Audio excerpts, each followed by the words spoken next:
Good morning, good afternoon, and good night, and welcome to the Amateur Otaku Podcast. How is everybody doing out there? I am Brandon Alvarado. I don't know my name anymore. I am Brandon Alvarado, the Scarlet fan here, and I'm very excited to be here with all of you guys today to talk anime, and not just any anime. Attack on Titan, the final season. I'm really excited to come back here and talk anime with you guys in our continued coverage of the final season of Attack on Titan. And as usual, I am accompanied by the one, the only, the colossal Isaac Wolf. What is up, my man? It's going good. It's going good. How about you? It's all good, man. It's all good. Thank you guys for joining us at the Amateur Otaku. We're really excited to be here. If you like what we do here in this anime YouTube channel and podcast, feel free to go to our YouTube channel and subscribe to the channel and hit that like button. And make sure to share with your friends and click on the bell for notifications so you don't miss any stream, you don't miss any episode, you don't miss any of our Attack on Titan coverage, any of our Promised Neverland coverage, and any of our regular routine anime review and coverage every week, which we give you anime coverage every single week from different shows and whatever the two shows that are ongoing that we are covering. Make sure to share with friends on YouTube. And if you like listening to the podcast better, we're available on every podcast platform: Spotify, Radio Public, Stitcher, Google Podcasts, Apple Podcasts, wherever podcasts are found. You can find the Amateur Otaku and join the awesome community of people loving anime and talking anime. Isaac, how you been, man? What you been up to? I've been up to a lot of that stuff: writing, watching, reading, playing, Nice. all that kind of stuff. Very, very nice. Now, you mentioned a little bit ago that you started a new anime.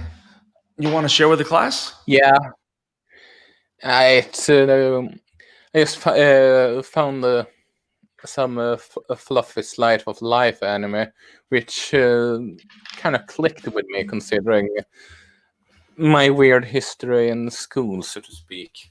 Mm. It's it's called. I'm sorry if I butchered that name, but Horimiya, which is in the TLDR version, a slice of life anime about sort of like two high schoolers who is more than meets the eye that connects with each other after a certain occurrence. Is it H? It's Horimiya or Korimiya? Horimiya. I think I found a picture of it. Let me see if this is what you're talking about, so others can't see it. Let's see. It's an ongoing, right? As far as I know.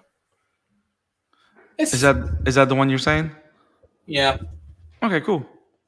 Maybe it's something that we'll be able to cover in the future. Very nice. Yeah. Is it like, it's a slice of life, like a Smile Down the Runway slice of life, where it's like these two characters and they're in and out of our lives? Is it just like them going to school, or is there like it's sort of like, yes, them going to school. It's sort of like a... Okay, so it's pretty simplistic in that matter. Yeah. There's not like an additional gimmick. I mean, I feel so bad calling it a gimmick. Like Smile Down the Runway, you have the whole thing. Like, it all has to do with fashion and them and their lives, but this is all about their school life. So literally, a lot of teacher stuff, students, other students, stuff like that, field trips, that kind of thing. It's as far as I know, I'm only 5 episodes in, because that's what whack 'em in hand. It's only just the daily life of school, so to speak, and it feels rather... Well, it has some classic anime moments. It feels rather realistic in terms of the interaction between the characters, and that's what makes it kind of enjoyable. Nice. Nice. Yeah, I think with all the madness and all the crazy fantasy and action stuff that we cover and horror stuff, a good slice of a good slice of life anime like the one you're mentioning sounds like a very nice palate cleanser. Like something a little different, a little light, but good. You know what I mean? Yeah. Kind of sounds that way. Hopefully, we'll cover it in the future once it wraps up that season, and we can share more with the class. But Isaac, we're here to do something very particular today. We're going to talk about a show that no one has heard of. Okay, I'm not even going to try. Okay, we're going to talk about Attack on Titan. We're going to talk about Attack on Titan because, of course, this final season, which I find it so gratifying to say, it has been its strongest season yet. It's very hard to have a season this far in the game be this consistently good. I keep getting surprised of how great this show is, but also how great the episodes have been, how great the pacing has been, and how the storytelling moments, the big moments, hit you hard. And you and I are in a different boat than most people that are anime only watchers because we've read the book. So we're seeing all this to some degree. To some degree, we're seeing all these things happening for a second time. But the anime is so good, the animation is excellent, and the direction is so. And the little things here and there that they're adding to make it an even more immersed experience, if I can say that, make this watch fresh. Does that make sense? It makes it Yeah. feel very fresh. It doesn't feel like I'm retreading old roads. So episodes 67 and 68 of the anime were great. And we're going to dive in. And there's a lot of things that happen. I think for those that are finding us for the first time, I want to yell in lungs like Aaron screaming at female. Spoiler. This is your only spoiler warning. I'm going to take a minute and I'm just going to write a banner and I'm going to put it on there for like 5 seconds. Ladies and gentlemen, spoilers. If you're not watching the Attack on Titan anime, you cannot see this video. You cannot listen to what we're going to say. We're going to talk a big moment that took place in episode 67. We're going to talk a lot of backstory to a degree of things that are happening in episode 8. So if you have not seen this, we would appreciate it if you pause it and leave as opposed to destroying us in the comments. So apart from the fact that Google probably told everybody what happened, but we want to do You our mean part. Twitter? That too. We want to be the good side of fandom. Not the bad, not the bad side. So, only spoiler warning. Okay, so Isaac, episode Yes. 67. Ever since we started this season and everything we started covering the show, we've talked about this in one way, shape, or another. We've talked about this episode. We've talked about this moment, and it finally came. And I think the name of the episode by itself says a lot, right? Um, and I think it was very interesting and creative the way they planned everything, especially with the way they planned it when you take in consideration the other episodes and the other glimpses that you see in previous episodes. But the name of the chapter is Assassin's Bullet. And I'm gonna sound I want to sound stupid on purpose, but Isaac, when you read Assassin's Bullet, what comes to mind? Food Wars. It sounds like a plate, doesn't it? Yeah. It sounds like one of those plates that they do in this Shogugeki like battle and underpants are flying off. Isaac, wrong show. Wrong show. Okay? Um even though all the Titans are naked. So Oh my. oh I'm sorry.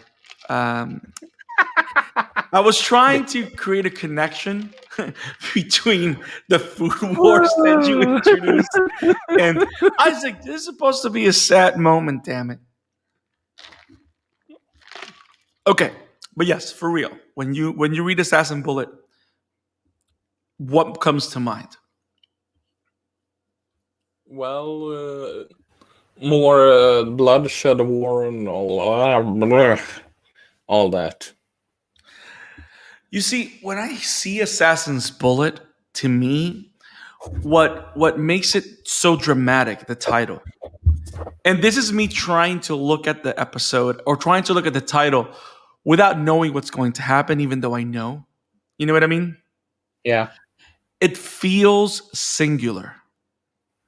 It feels like an isolated incident. It feels like something personal. And and that's what stands out to me because keep in mind, we in the last couple of episodes, to be exact, the last 2 to 3 episodes were all about a moment, a great battle in a war. It was a war scene. That's what we were seeing for all this time, right? But when you go to the idea of an assassin, you're talking about a singular assailant with a singular point and purpose. So this has nothing necessarily to do 100% with the war or the big battle that was going on. You know what I mean? So it has all those layers in it. And the idea is bullet, it means it's one person, it has one target. So someone's dying. We know this. We know who already, but we know someone's dying. But I like how this was an episode that kind of like it was about the assassin and the target and how they made the episode that way. Because when you think about it, um, we don't really see that much of the person that was killed previously to this episode to a degree. Like the first real conversation that we see is when she is shown, and I'm going to say the name in a minute because I know that everybody knows the name already. But I like how the name was. It was very artistic from my end. But yes, we lost one of our original scouts, and the internet is all fans are crying and are suffering it.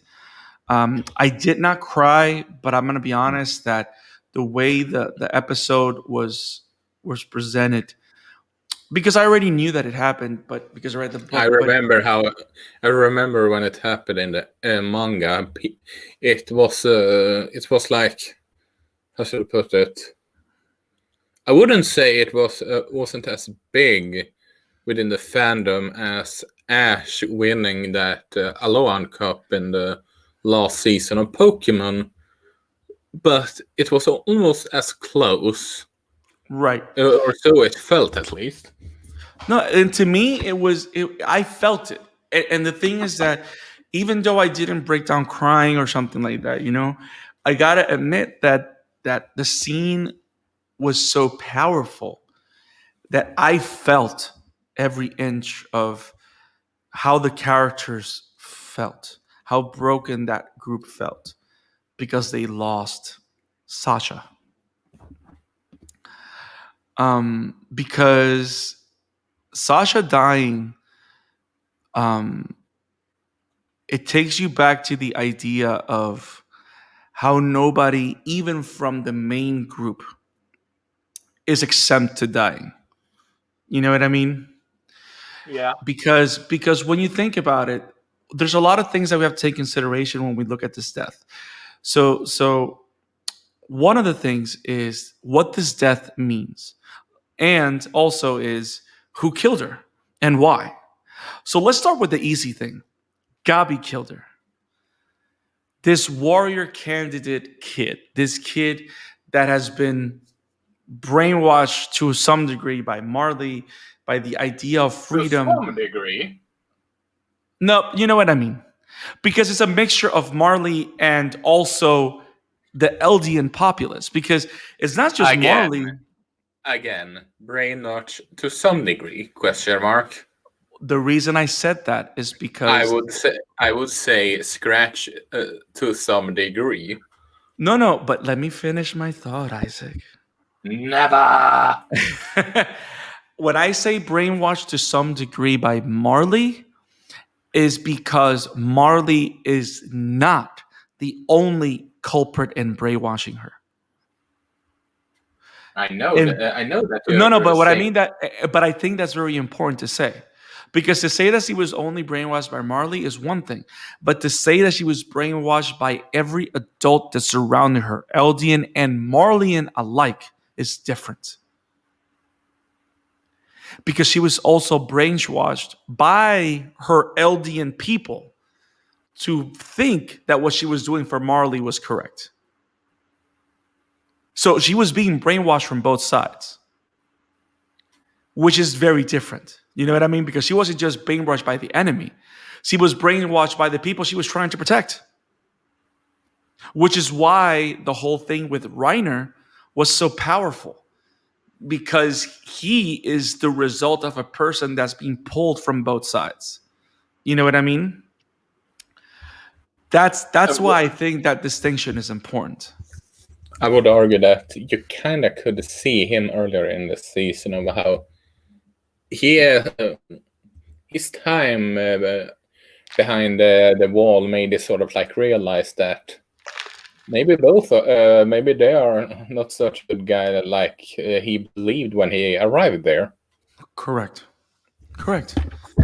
And I think that's why that particular observation is important. Not because it's my observation, but because we're so what this show is going to great lengths to show, or I think part of Isayama's point is that this is not about making the Marleyans as the bad guys.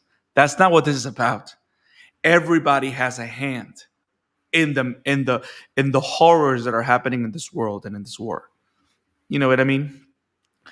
Yeah. And Gabi Falco, but more Gabi because of her impetus and the way she's brainwashed and all that stuff, is that Gabi is the result of the world that has been created by all the adults around her, which led her now to do this, to want to kill Eren Yeager, to want to do whatever she can and sacrifice her own life because she thinks she's doing it to save the world, or when there's a bigger picture. There's a bigger picture at large, because to think that killing Eren Yeager would stop all war is what she's thinking, is what she's been told is the truth. But the reality is, even before Eren Yeager, Marley was at war with the world. You know what I mean? Yeah. So she's been treated as a cognitive, she's brainwashed, which led to what happened, and which is her being able to hijack one of the OVDM gears, get into the airship, and fire a singular bullet that killed Sasha with one shot. And which begs the question, which honestly, which in my opinion begs the question of why they were able to make their gear so high tech and more effective, so to speak, yet they couldn't give more protection from bullets. Well, yeah, but then you have to think about, now here's me. This is me. Here Maybe we go they again. could maybe they could have, but maybe it's a engineering thing. If they put too much weight, it will affect the way their velocity. It's one of those things where they have to trade one thing for the other. Good if they're point. trying if they're trying to move quick, especially with the new ODM gear. That's probably why. Good point. And again, scouts themselves are not known for scouts themselves are not really known for necessarily protecting themselves. They're known for going all out with whatever they have. So they know what they're signing up for. But yeah, that's probably why they didn't wear that much Kevlar or whatever. Apart from the fact that whatever little armor they had was pretty like metal armor. You know what I mean? So Yeah. But then again, you got to think about it was a rifle. That's one. And two, for being a rifle, that was pretty close quarters. You know what I mean? So that's other things that maybe come into consideration. But the fact that she died, so we know Gabby. I know a lot of people hate Gabby, but that's why I'm one of those that goes, you know what? I can't really hate Gabby because she is a product of everything that's been going on for years. Which is why, to me, the greatest observation after Sasha is shot is John, where he goes like when Flock comes up and says, "Hey, these are the kids that did this. They hijacked using Lodvo's gear. Should we just toss them out? Like literally just kill them? Like let's just toss them out like garbage." And then John says, "No. When is the cycle gonna end if we just keep throwing kids out and killing them?" And the idea that John is asking these questions about the cycle of violence and that the fact that we're having this conversation now, you know what I mean? Like when is the blood spilling going to stop? And there's someone asking those questions, which makes me think how far in this argument are we going to go? Which is something that is not necessarily, I'm going to say, it is kind of hinted at the manga. I wonder if they're going to, because you kind of know that they're going to dig in deeper in different things on the anime that they did in the manga. You know what I mean? So, which is also a good observation. Um, but to me, the most important thing about Sasha's death, apart from the fact that it broke the team and the fact that it was Gabby, John's response, is what that death means to the show and what that death means to the story. And before I say what it means to me, what does her death mean to you? Did it impact you in any specific way? Did it change the dynamic for you in any way? Define change dynamic. Like between the characters, like did something? Did you feel? Did you feel the effect on the characters, or I was it mean, just? it's pretty clear that you can feel the change in the characters. I mean, even Eren, who comes off as a bit stone cold hearted at the beginning of this season, broke down in tears when he heard that Sasha died. And that should say something, because sure, he might not be the same old Eren, but bit of somewhat of a human is still there, if you know what I mean. Yeah, 100%, 100%. I think that was one of those moments where you see Aaron kind of like dealing with like for the first time, like he's been trying to hold on to his mission for all this time, which is why he's been holding back all emotion. And but the fact that someone as close as Sasha died, um, and the fact that for that moment he really felt that she died because of his decisions. That was a powerful moment, and which actually kind of it's piggyback towards the end of episode 68, which is the next episode, with the last little scene that we get with Aaron. I think that's kind of like a piggyback of him kind of brushing off emotion again to refocus. You know, that moment he has in the mirror. You know what I mean? Yeah. But A but classic here's scene why. to use for flashbacks. Have you noticed that? It's not just in anime, but a lot of using be looking yourself in a mirror as a way of triggering a flashback. Yeah, yeah, because you're seeing yourself different, and then you're thinking about how you used to look. Yeah. It's like a very common story trope. Yeah, you're right, and it's a good one too. Because at the end of the day, very few people. It's one thing when people see you change. It's another thing when you stop to realize how much you've changed. You know what I mean? And that's kind Yeah. of what looking yourself in the mirror and going in down that rabbit hole of memory lane what kind of triggers. Um, But to me, the biggest point of Sasha's death is what that death means to the show and the story. And yes, a lot there were six casualties, right? There were six casualties among the scouts before Sasha's death because they're doing like a roll call as everybody's going onto the airship, right? Yeah.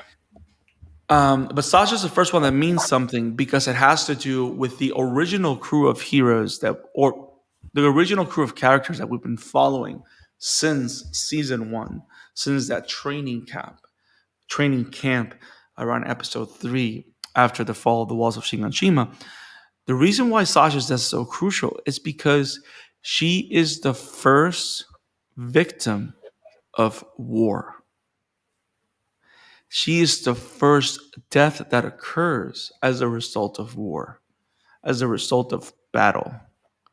Most other scouts and most other ones that died were in the hands of titans, were in the hands of titan related battles or horrific titan related accidents or troublesome.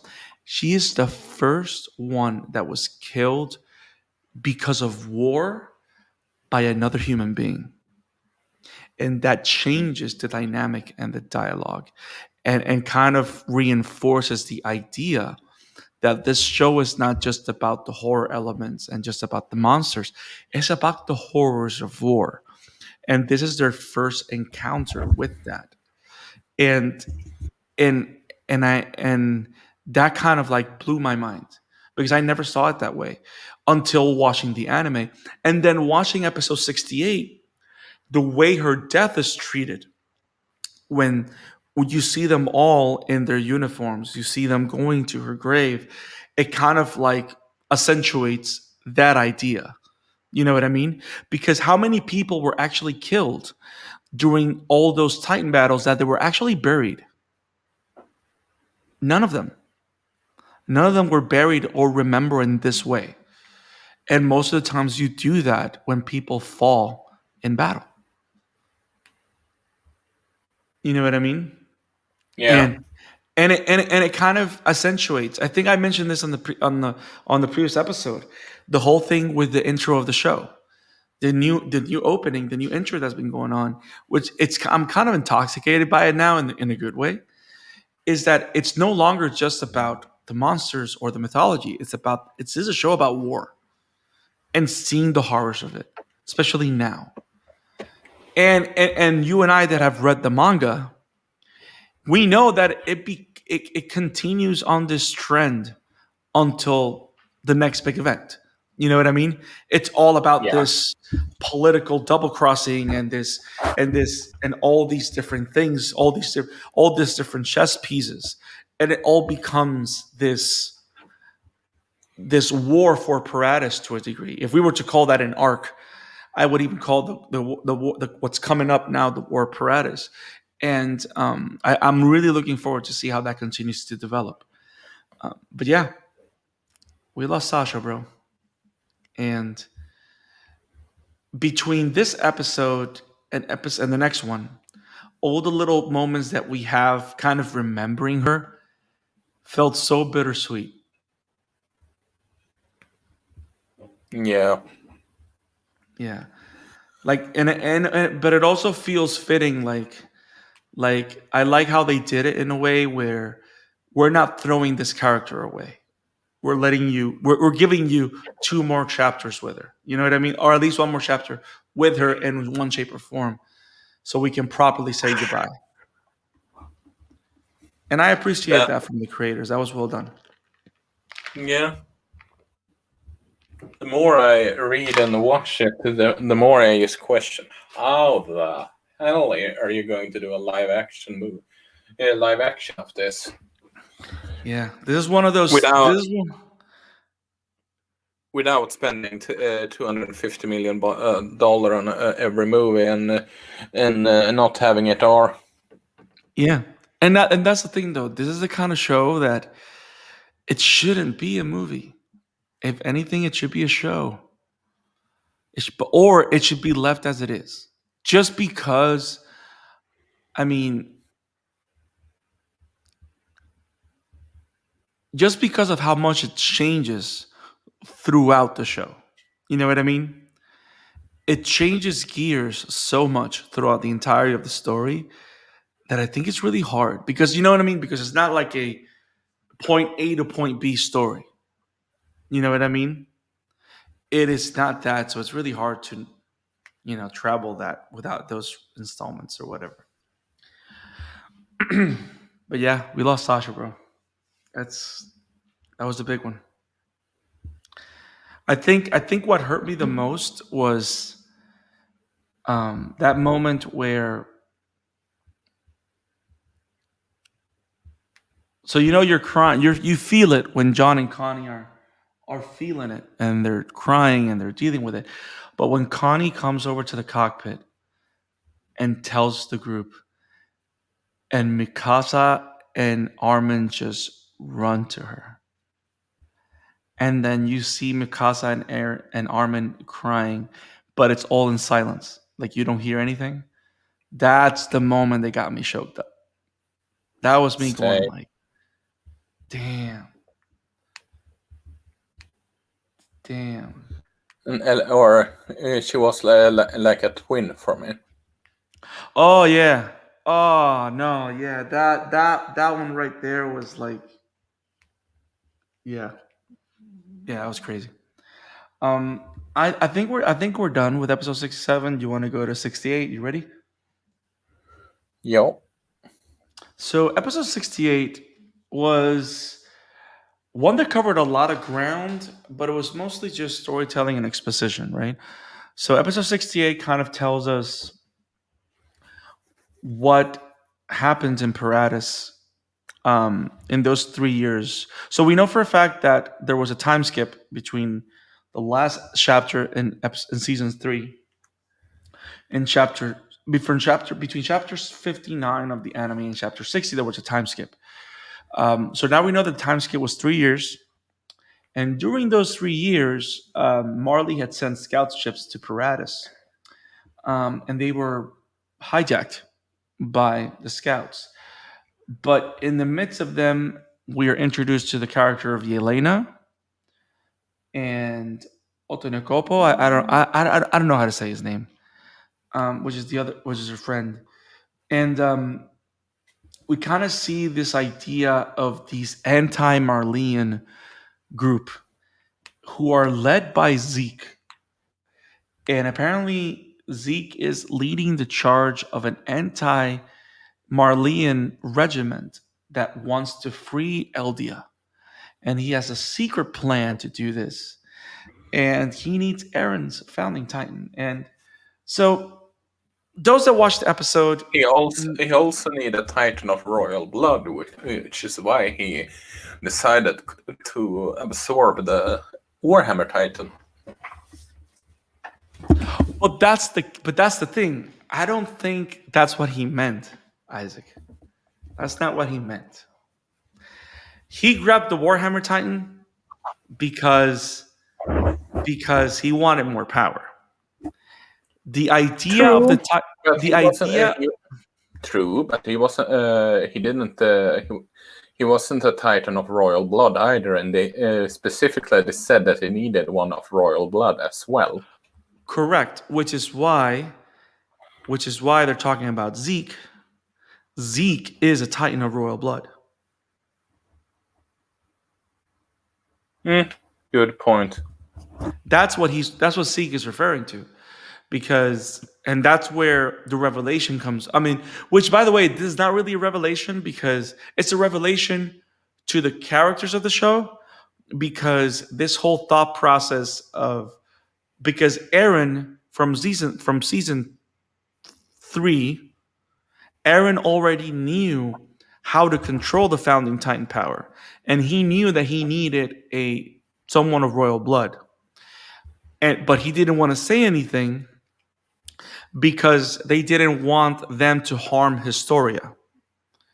So he didn't say anything. He kept it a secret. But as soon as he punched the Titan of Zeke's mom, which is the Titan that ate Aaron's mom, which is, yeah, kind of crazy.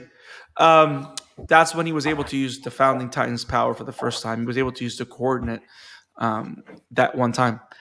So the idea is that Zeke wants to work together with Eren to be able to activate the founding Titan for a secret plan. But one of the biggest things that they dropped, which is very interesting, is that they actually actively said that with the founding Titan's power, they should be able to activate quote unquote Paradis's last hope, which is the rumbling, which is unleashing the millions of titans in the walls in onto the world. So this is the second time they've mentioned the rumbling. So everybody take that for what they will. But I think of all the episodes of all the seasons, this is the season they've talked most about it. But I like now that they've taken the time to explain how it works. You know what I mean? Like the first Yeah. time they talked about the idea of it happening through the presentation of Willie Tiber. He talks about the possible rumbling. And then in this episode, they explained how it works.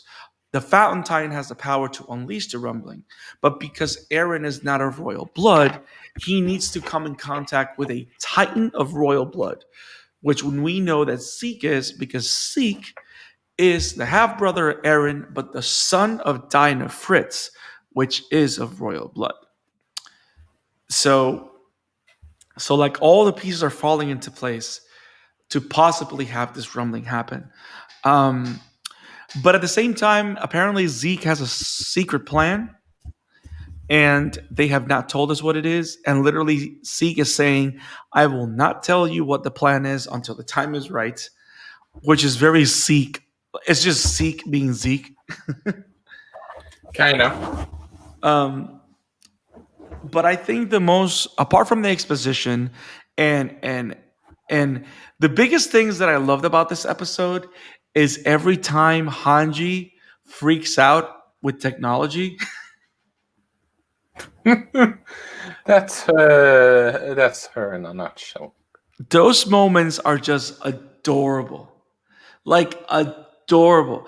And I love how in one of those first communications between Yelena, Otokopo, Levi, like Levi is telling her, calm down. They're gonna think we're weak. And 2 seconds later, what? Like she's just freaking out because they're talking about airplanes and guns, and then like she's freaking out when she's seeing the train, and that's super awesome. I mean, Hanji is such a awesome character, and by the way the show the episode starts, right, with like one of the big moments of the episode when they go back to the past, when Hanji is doing this whole skit where she's like this malevolent, like a sneaky person. That is like the funniest Hanji, bro. It is so funny. Like she's like this crazy maniacal person, like losing her marbles. Like she's like a serial killer. I mean, I love Hanji. Um, but yeah, like there's a lot of exposition, a lot of information. We have a great, beautiful moment with Sasha, because Nicolo, which is now he's a Marleyan chef, and now he's been captured and has been allowed to work as a chef for Paradis, for the army. He's been making food, and for the longest time he's like hated everything. But then of course we have this great montage of Sasha eating food. When when have we really seen a character that our hearts warm because she's crying because of food? And this is not even Food Wars. Not many. Not many. What I You know can what I mean? recall. And it was so heartwarming. And the idea that like Nicolo, he got all blushed. You know what I mean? He got his face flushed red because he kind of became us. Like we felt like he felt as Sasha was crying because of how good the lobster was. Um, and then of course you have that moment with Sasha's family. And what a heartbreaking and heartwarming conversation. Um, Yeah. and I like how that moment kind of like crystallizes what Armin talks about, which, by the way, the idea that this particular episode was kind of designed exactly how it happens in the book, because all these things that are are happening, we are being narrated this by someone, and that someone is Armin. And so in the beginning, the episode ends one way and pretty much ends with the conversation with Armin, pretty much, and Armin is narrating all these things, and it's just like it happens in the book, right? So it's narrating all these encounters, all the things that we've learned, and stuff like that. But one of the Did things that you? he talks, go ahead. Go ahead. I can mention that later. No, no, go ahead. Go ahead. I talk a Uh, lot. do you remember when they asked what are your skin different that episode, and that just makes me realize somehow how he is how much he is the very notion of anti-racism he actually going for, because in this specific art, because they are cultural, they are people from all different world, and we have to remember that they have never been outside of the wall until now. Mm-hmm. Mm-hmm. So the closest one they have met is an that is technically a perfect a person of color is Mikasa. I don't know if you can recall it in the manga. I don't know Mm-hmm. if they said it in anime. They make a big deal on how she's half Japanese, Mm-hmm. because they believe that in that bandit who abductors were they were extinct. So them meeting people that is of color or other culture, that is a big deal, because it goes with the whole anti-racism and anti the whole cultural thing is doing. I mean, just look at the current bad guy. They are so much Nazi. Yes, so much taking a cue from the Nazis that it's almost unsubtle, I would Yeah. argue, even if it's greatly implemented within the context of the story. Yeah.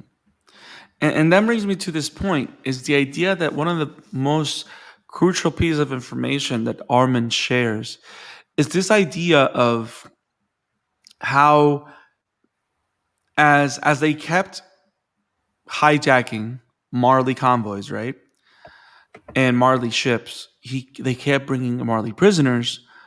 Over time, as slowly, as little by little, they could push all their differences aside and started putting labels aside and started putting ideas of race, culture aside. They were able to see each other as human beings. You know what I mean? And they were able to come together and grow together and share their informations and insights together. And I think one of those moments that highlights that idea that Armin is talking about is the conversation between Nicolo and Sasha's family. Yeah, The idea that they were brought together by a fallen person, right? But a person that died that they both loved. One because it was a daughter, and the other one because it was a patron. To a yeah. degree, you know. Um, She didn't care about his upbringing. And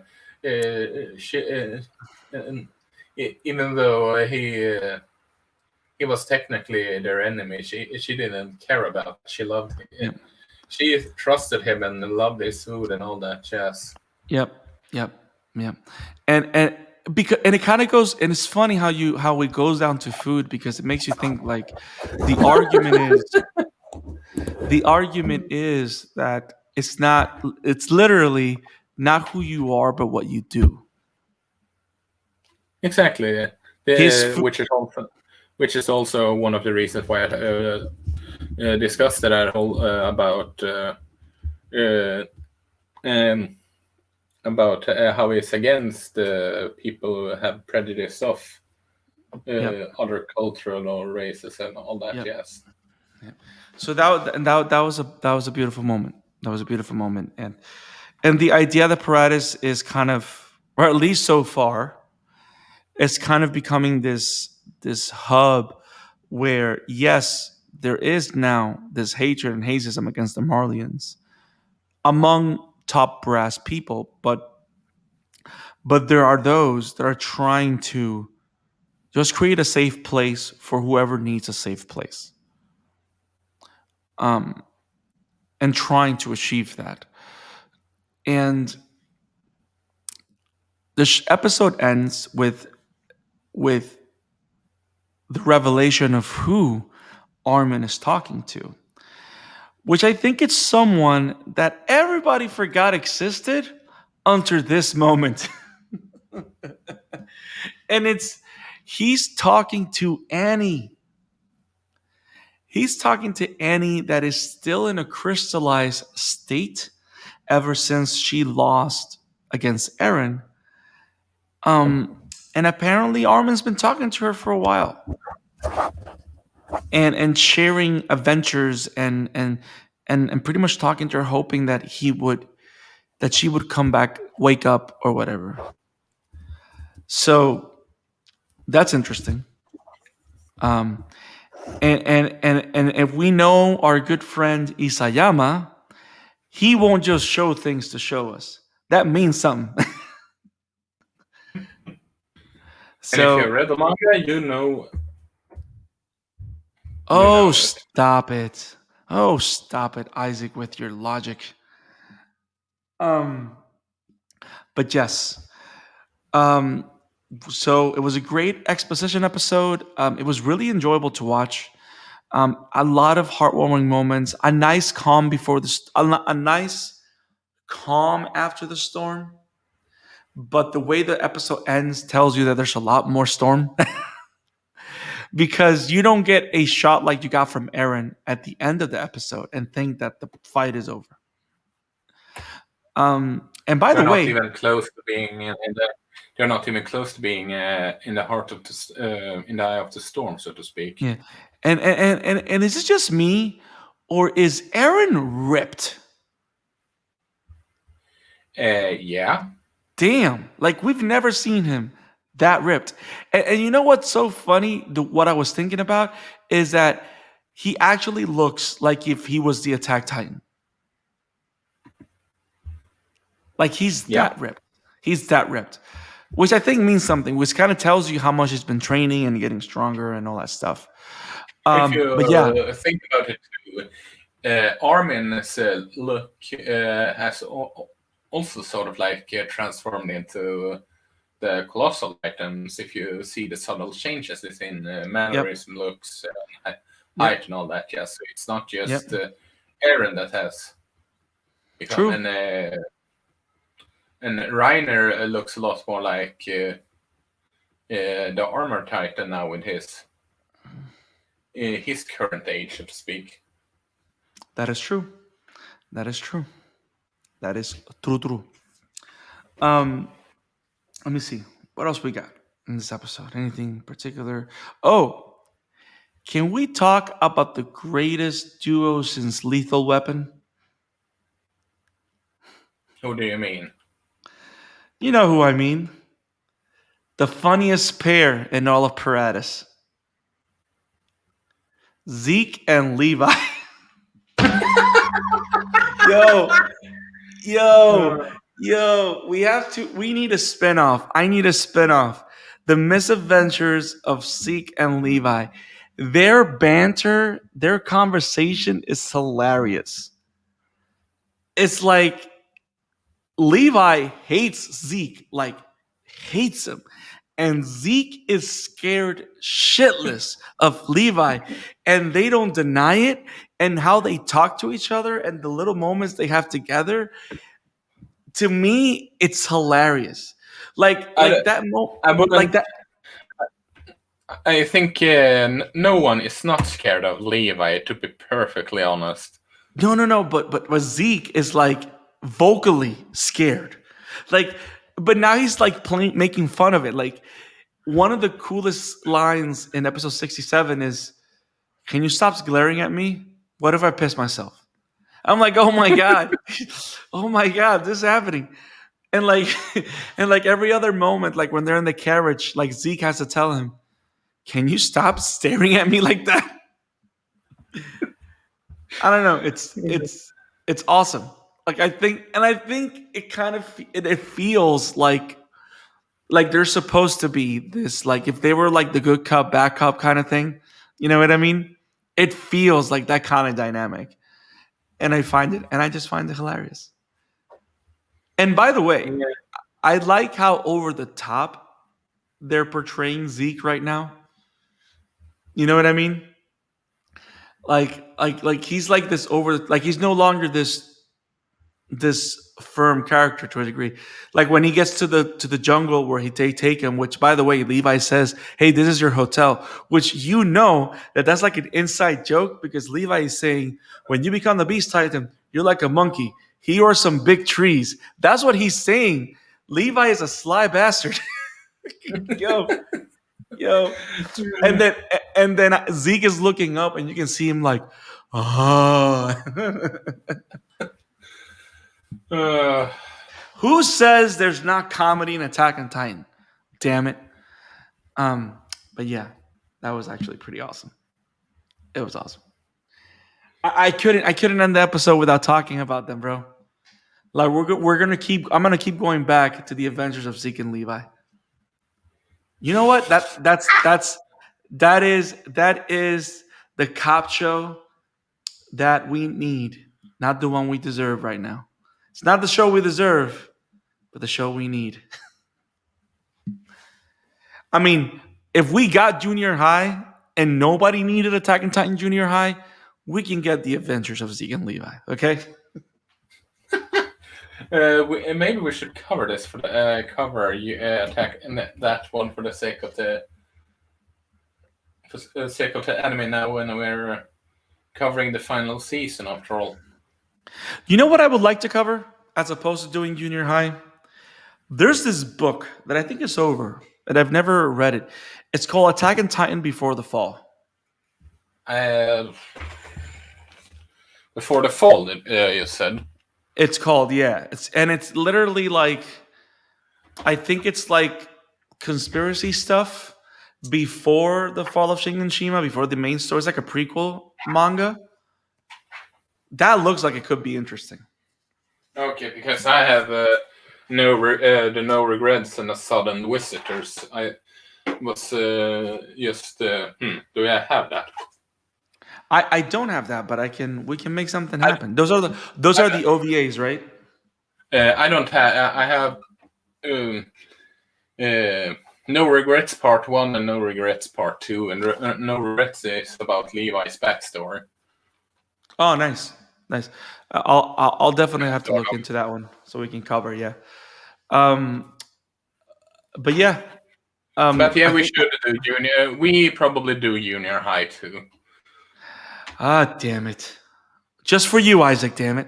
Just for you. I have watched that. It's pretty hilarious in all the wrong reasons. Ah. And next week's episode on the adventures of Zeke and Levi. I admit it. It sounds amazing. It sounds amazing. Okay. Good. Hashtag Zeke and Levi. Sitting in a tree. KISSING. Oh my. Someone's gonna do the fanfic. Why not here? No. It probably already exists, and you know that. Oh, don't make me Google it. I'm not. Brandon, stop. Stop it. You're not Googling. I am not doing it. It is not happening. This show is off the rails. I think it's official. I think we've done. Isaac, this episode is over. Okay. Isaac, anything else on episode 68? I think we've covered all the big things. You mean the Titanic things? Oh boy. Oh, there's a lot of boats. So yeah. Okay. So thank you guys for joining us. Well for the future. Yeah. Thank you guys for joining us at the Amateur Otaku Podcast on our review of Attack on Titan, the final season. You know, it both well, both. It's floating. Isaac, no, stop. No more puns, Isaac. We're done. Never done with puns. Damn it. So this colossal pun. Okay, damn it. No. So thank you guys for joining us at the Amateur Otaku. I'm trying to end the show, Isaac. Okay, guys. Thank you for joining us at the Amateur Otaku Podcast. We're really excited to have you here, and thank you for listening to our thoughts on Attack on Titan, the final season, episode chapter 67 and chapter 68. We will be back in 2 weeks with our coverages of chapter 69 and 70. We're really excited for what's coming up in Attack on Titan. There's a lot of awesome stuff going on. I feel more confident now than ever, and I think Isaac will agree. Attack on Titan will not end with 16 episodes. It will not end with 16 chapters. This is definitely going to have a cliffhanger in episode 16, and we're going to get a couple of other episodes to wrap up the story, especially with how the manga is. And for those that are reading the manga, Isaac and I are very excited. The manga ends in April. A new chapter drops today. We will be talking the manga on our next episode of of our reviews of Attack on Titan, which is going to happen in 2 weeks. Again, if you love what we do here at the Amateur Otaku Podcast, please subscribe to our YouTube channel, hit on that like button, share with your friends, and click on the bell for notifications so you do not miss any episodes or streams from our channel. And if you love the podcast, go to the Spotify, Google Podcasts, Apple Podcasts, Radio Public, Stitcher, where all podcasts are found, and follow the pod and join the conversation. If there's anything in particular you guys want us to cover from Attack on Titan, send us a comment, send us a recommendation via our email account, amateurotakurtf@gmail.com, or send us a DM or a message to our Twitter account at Amateur Otaku Pod. Isaac, where can I friends find you? You can find me at Emblemaniac on Twitter, and you can find us on Instagram at the Amateur Otaku, and you can find my work over at Wobam Entertainment. And you can find me on Twitter at TheScarletFan52. You can find me on Instagram at TheScarletFan52. And you can find me on Facebook as Brandon Alvarado. I do music, comments, anime, videos, random stuff. But more than anything, thank you for joining us at the Amateur Otaku Podcast. Help build the audience, share with your friends. And we will see you tomorrow night with our weekly stream of a overall coverage of a show. We're going to cover the first season of Netflix's series, The Great Pretender. It should be a ton of fun. No, we are not pretending that we're covering that. You couldn't help yourself, could you? Never. So we are pretending damn it! We are covering The Great Pretender on Netflix. And we're really excited about it. And we look forward to seeing you tomorrow at 7:45 Eastern Standard Time on our next episode. We also have a My Hero Academia manga episode coming soon. That will be coming up very soon. I'm going to be putting it on our podcast channel. It's not going to go on YouTube because we don't want people destroying us in comments because of spoilers.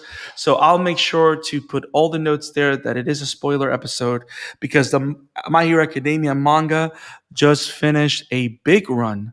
And we definitely want to cover it on the show. And we're going to put it on a podcast. So that's going to go live no later than Wednesday because I got to. It's a week old or so, but I don't recall when we we. Oh no, but recorded it. but it's a nice 2-hour chunk, and we were accompanied by our good friends Leah Rydell from Geekly Goods and our good friend Michael Thomas. So we had a great time and a blast, and we can't wait to share with you guys. But a But lot of reference to Denmark. That's the only thing I can say for now. Titanic Pete, have it awesome, guys. See you later.